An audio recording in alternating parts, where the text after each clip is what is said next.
Por que este antigo rei do mundo tinha tanto orgulho de sua biblioteca? A proeza militar de Assurbanipal era inquestionável, pois seu império assírio conquistou terras do Egito à Mesopotâmia, mas o poderoso rei se gabava mais alto de sua grande biblioteca real, a maior do mundo, no século VII a.C. A partir de inscrições em paredes de palácios e incisões em tábuas cuneiformes, ele foi denominado Grande Rei, o Poderoso Rei, Rei da Assíria, Rei da Suméria e Acádia, o Rei do Mundo. Esses títulos podem parecer exagerados hoje, mas para sua época, eles podem ter sido justificados. Por quase 40 anos, Assurbanipal reinou sobre o Império Assírio e governou o maior reino de seu tempo, e talvez o maior até o século VII a.C. Ao tentar discutir a grandeza de Assurbanipal como líder mundial, entender o que seus contemporâneos, os assírios, queriam dizer com mundo é vital. O mundo deles era a Mesopotâmia, mas as posses da Assíria se estendiam além disso, do Mediterrâneo ao Golfo Pérsico, e do Egito às montanhas do sudeste da Turquia. Os assírios certamente sabiam que, além disso, havia outras terras, povos, tribos e cidades, mas eles se referiam ao que estava fora de seus reinos como terras vazias, territórios sem interesse, ocupados por pessoas incivilizadas sem nada de valor a oferecer. Os tempos do final do Império Assírio foram tumultuados, violentos e até brutais. Assurbanipal precisava exercitar todos os talentos militares e diplomáticos para manter aquele império unido, a salvo daquelas hordas desconhecidas das chamadas Terras Vazias. Assurbanipal nasceu por volta de 685 a.C., filho do rei Esarhaddon e de uma de suas 3 esposas. Quando Assurbanipal tinha 12 ou 13 anos, Esarhaddon começou a se preparar para sua sucessão. O filho mais velho morreu antes de atingir a maturidade. Para evitar disputas e intrigas palacianas, o rei nomeou Assurbanipal e seu meio-irmão mais velho, Shamash-shum-ukin, como príncipes herdeiros. Ele designou Shamash-shum-ukin para governar a cidade da Babilônia, que estava sob controle assírio. Assurbanipal ficou na capital. O príncipe herdeiro Assurbanipal foi treinado em assuntos militares, diplomacia e administração. Ele também foi ensinado em história, literatura, arco e flecha, caça e equitação. Ele dominou os ensinamentos dos sacerdotes e escribas e aprendeu a ler sumério e acadiano. Possivelmente pela intervenção da rainha-mãe, sua avó Nakiasakutu, ele recebeu pesadas responsabilidades lidando com nobres e a corte real, controlou nomeações governamentais e supervisionou projetos de construção dentro da terra natal assíria, e até mesmo dirigiu o serviço de inteligência imperial. Seu domínio dessas responsabilidades, sua demonstrada capacidade de estadista e seus relatórios detalhados ao pai, levaram Esarhaddon a deixar Assurbanipal encarregado dos negócios quando ele partiu em uma expedição militar ao Egito. Foi sua última. Esarhaddon morreu em 669 a.C. em Harã. Os relacionamentos que Assurbanipal havia forjado com nobres e os militares suavizaram a transição de poder para ele após a morte de seu pai. Assurbanipal continuou as lutas de seu pai e, como muitos de seus predecessores, lançou suas próprias campanhas militares para consolidar sua posição como rei. Onde ele se destacou foi na significância e no escopo de suas vitórias militares. Ele registrou conquistas bem-sucedidas contra Tebas, capital do Alto Egito, em 664 a.C., e contra o reino iraniano de Elam, na Batalha de Tiltuba, em 653 a.C. Ele sufocou uma revolta de seu irmão Shamash-shum-ukin na Babilônia, em 648 a.C., e saqueou a cidade de Susa em 647 a.C. Assurbanipal alegou em inscrições que ele era o rei assírio mais excepcional. Ao contrário da maioria dos líderes antigos, sua reivindicação de grandeza não era baseada somente em proezas militares.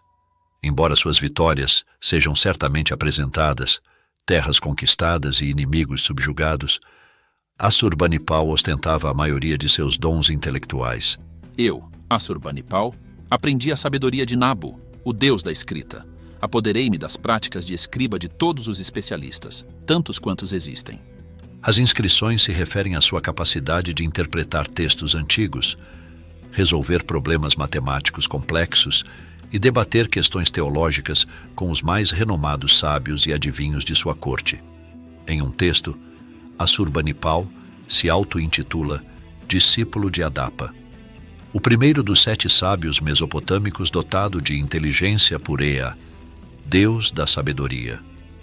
O lendário Adapa viveu antes do antigo dilúvio que, de acordo com o mito babilônico, devastou as cidades da Mesopotâmia. Apesar da onisciência de Adapa, ele nunca adquiriu status divino porque se recusou a aceitar o pão e a água da vida eterna, oferecidos a ele por Anu, o deus do céu. Por causa de sua recusa, Adapa e toda a humanidade permaneceram mortais. Ligando-se a Adapa, uma figura central aos mitos fundadores assírios, Assurbanipal alinhou-se aos reverenciados ancestrais da Assíria e enfatizou suas habilidades em decifrar antigas tábuas sumérias. Assurbanipal orgulhava-se de sua capacidade de ler e escrever, e retratou-se portando armas e um estilete. A inscrição L, encontrada em Nínive, exibe orgulhosamente suas habilidades intelectuais. Aprendi a sabedoria do sábio Adapa, o segredo oculto de toda a arte dos escribas. Posso reconhecer presságios celestiais e terrestres e discuti-los na Assembleia dos Estudiosos.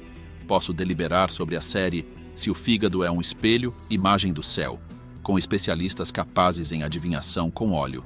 Posso resolver multiplicações e divisões complicadas que não têm uma solução óbvia. Estudei composições elaboradas em sumério obscuro e acadiano, que são difíceis de acertar. Inspecionei sinais cuneiformes em pedras de antes do dilúvio. Sempre interessado em se apresentar como um intelectual, Assurbanipal se propôs a criar o que se tornou seu legado mais importante: a grande biblioteca real em Nínive. Lá, ele reuniu os registros do conhecimento mesopotâmico, de textos literários à medicina, magia e adivinhação. O processo de construção da biblioteca assíria foi longo e complexo. O rei ordenou que seus oficiais apreendessem os acervos de todas as bibliotecas da Assíria e da Babilônia.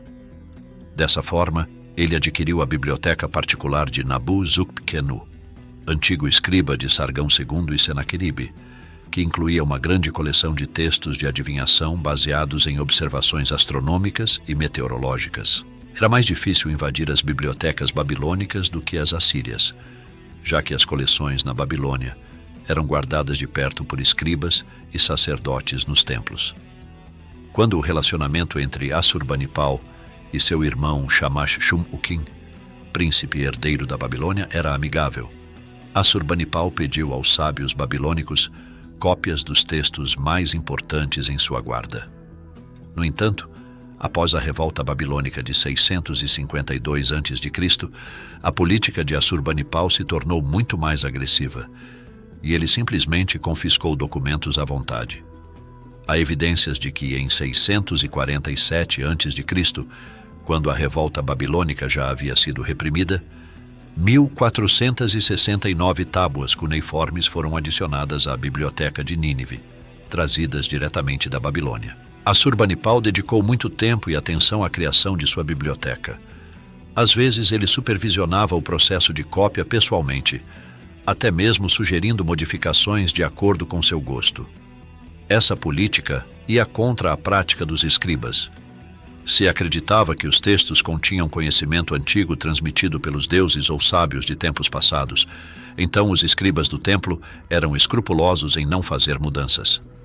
A escolha de Assurbanipal de quebrar essa regra mostra que ele se considerava digno de um lugar entre o grupo elevado dos 7 sábios. Como seu pai, Assurbanipal consultou especialistas que alegavam ver o futuro. O rei Esarhaddon havia contratado videntes babilônicos. Textos sobreviventes observam que Assurbanipal regularmente recorria a adivinhos. Em sua adivinhação, que se assemelha à prática da astrologia hoje em dia em vez da astronomia, eles olhavam para o céu noturno e usavam a observação celestial. Seus textos descreviam o céu, junto com uma explicação mitológica das estrelas e planetas e de fenômenos possivelmente ameaçadores relacionados. Assurbanipal também fomentou outro método de augúrio chamado extíspice, que analisava as vísceras de ovelhas recém-abatidas. Anomalias nas entranhas seriam usadas para prever o futuro, e manuais detalhados eram consultados para interpretar os resultados. O rei também recorria a tábuas de sua enorme biblioteca para interpretar presságios dos deuses. Outro dos maiores legados de Assurbanipal foi a construção do que hoje é conhecido como o Palácio Norte de Nínive, erguido entre 646 e 644 a.C. O importante projeto de construção foi possível em grande parte graças ao saque e aos recursos materiais capturados nas vitórias decisivas da Assíria sobre Elão e Babilônia. O Palácio Norte ficava erguido em um grande terraço com cerca de 20 pés de altura, próximo ao templo de Ishtar, uma deusa a quem Assurbanipal pediu para proteger sua nova residência. Centenas de trabalhadores e recrutas, incluindo muitos prisioneiros de guerra, foram colocados para trabalhar no palácio sob as ordens do rei. Como a grande maioria dos edifícios assírios, o Palácio Norte foi construído com tijolos de barro. Então pouco resta da estrutura original. Felizmente, porém, os edifícios foram decorados com baixos relevos de pedra, muitos dos quais sobreviveram. Sua arte e a profundidade de seus detalhes produzem percepções valiosas sobre a vida e a personalidade do rei assírio. Assurbanipal buscou proteção mágica para seu luxuoso palácio para manter os maus espíritos afastados. A prática não era nenhuma novidade. Seu avô Senaqueribe e seu bisavô Sargão II confiaram o trabalho de proteção aos lamassu, touros colossais e leões alados com cabeças humanas. Mas Assurbanipal dispensou essas criaturas impressionantes, voltando-se, em vez disso, para representações dos Sebete, poderosos espíritos protetores da mitologia mesopotâmica, para guardar sua sala do trono. Muitos dos relevos na sala do trono retratavam cenas de batalha, comemorando as grandes vitórias militares de Assurbanipal, incluindo as campanhas contra a Babilônia, Elão, Egito e as tribos árabes.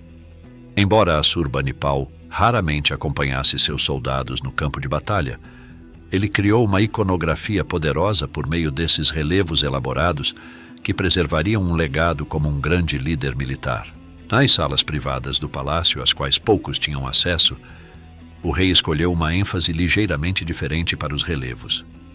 Nesses espaços, os relevos com temas militares são misturados com cenas que retratam o rei celebrando seus triunfos. Um painel mostra Assurbanipal realizando uma libação ritual usando a cabeça decepada do rei elamita Teuman, a quem ele derrotou na batalha de Tiltuba. A cabeça do rei derrotado também foi exibida pelas ruas de Nínive. Essas imagens de vitórias militares e celebrações triunfais parecem inventadas para enviar aos visitantes uma mensagem clara do preço pago por aqueles que ousaram resistir ao poder assírio. Um relevo em pedra retrata com realismo surpreendente a agonia de um leão macho, que foi mortalmente ferido por Assurbanipal durante uma caça ritual de leões. Pertence a uma série de painéis de pedra mostrando cenas de caça que decoravam os corredores do Palácio Norte de Assurbanipal em Nínive. Essas caçadas eram sagradas para os reis assírios, pois simbolizavam a capacidade do rei de proteger seu povo. Já no século IX a.C., uma inscrição real registra Assur-Nasir-Pal II se gabando de sua destreza na caça. Os deuses Ninurta e Nergal, que amam meu sacerdócio, me deram as feras selvagens e me ordenaram que caçasse 300 leões, 6 fortes, selvagens e viris touros com chifres e os pássaros alados do céu. Talvez as peças de arte mais famosas do Palácio Norte sejam os relevos de uma caça ao leão, o esporte dos reis na antiga Assíria. Representados de uma maneira impressionante e realista, Assurbanipal e sua comitiva matam vários leões, cujas mortes dolorosas são mostradas em detalhes horríveis. Assurbanipal assumiu o trono quando tinha apenas 16 anos e governou por 38 anos. Ele presidiu muitas campanhas do Nilo ao Golfo Pérsico. Na maioria das vezes, ele ficava em Nínive, vigiando a máquina administrativa do império e lidando com intrigas palacianas, enquanto seus generais conduziam suas guerras. Conforme Assurbanipal envelhece, seus escritos mudam.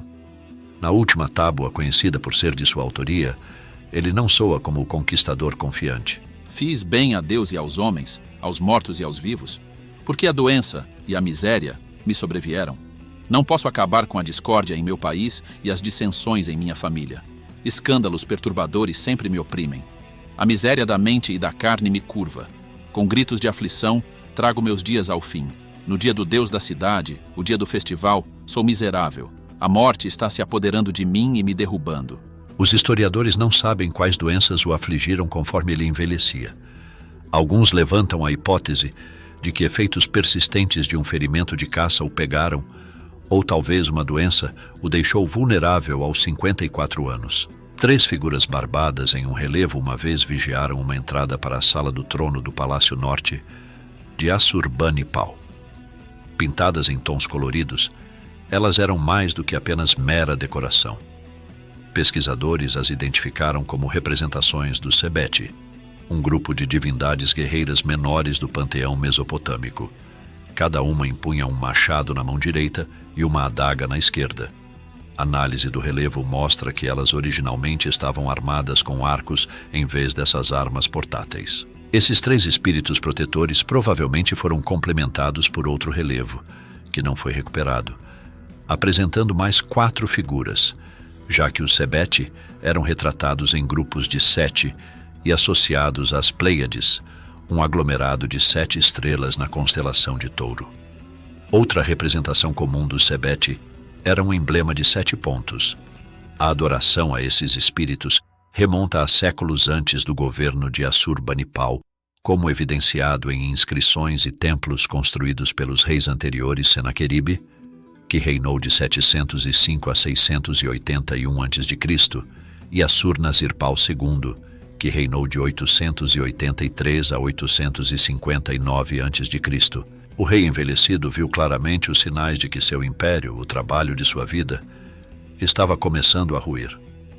Talvez Assurbanipal tenha previsto que o sul da Babilônia, Palestina, Fenícia e Média seriam os primeiros em seu império a ir, e que governantes de vida curta não conseguiriam conter a maré de rebelião e partida. Como ele morreu é desconhecido. Até mesmo o ano é incerto. Na peça Sardanapalus, grego para Assurbanipal, de Lord Byron, o rei incendeia seu palácio e perece nas chamas. Essa história é provavelmente uma lenda, já que foi assim que o irmão de Assurbanipal, Shamash-shum-ukin, morreu quando as tropas de Assurbanipal tomaram a Babilônia. Apenas uma década após sua morte, os assírios se encontrariam encurralados em sua terra natal na Mesopotâmia. Pouco tempo depois, a grande cidade de Nínive cairia e seria devastada. 200 anos depois, Xenofonte marcharia com seu exército mercenário para onde Nínive ficava, mas absolutamente nenhum vestígio da capital de Assurbanipal permaneceu para seus soldados pisotearem. O que você achou? Deixe sua opinião abaixo nos comentários. Ela é muito importante para o canal. Se você gostou do conteúdo, compartilhe o vídeo com seus amigos e conhecidos. Um forte abraço. Nos vemos em breve. Até lá.